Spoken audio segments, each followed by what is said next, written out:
আজকে তোমাদের সামনে আমার বানানো কাতলা মাছের একটা রেসিপি নিয়ে চলে আসলাম।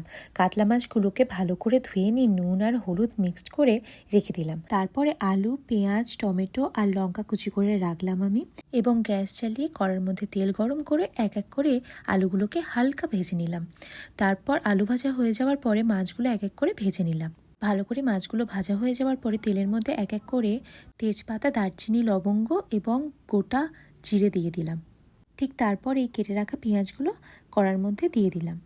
পেঁয়াজগুলো যখন হালকা লাল লাল করে ভেজে নিলাম, তারপরে এক এক করে দিয়ে দিলাম রসুন বাটা, আদা বাটা, এবং সেইগুলোকে ভালো করে মিক্সড করে নিয়ে তার মধ্যে দিয়ে দিলাম লঙ্কা এবং কেটে রাখা টমেটোগুলো, এবং তারপরেই দিয়ে দিলাম স্বাদ মতো নুন, হলুদ, জিরে গুঁড়ো এবং ধনে গুঁড়ো।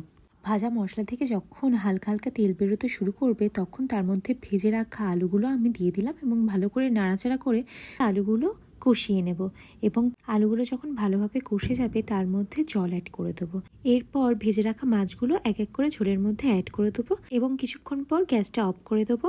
আর আমি এর মধ্যে ধনেপাতা ধুয়ে তার মধ্যে ছড়িয়ে দিয়েছিলাম, আপনারা চাইলে সেটা নাও অ্যাড করতে পারেন। এবার আমাদের কাতলা মাছের রেসিপি তৈরি। তো ভিডিওটা কেমন লাগলো সবাই জানিয়ে লাইক কমেন্ট করতে ভুলো না।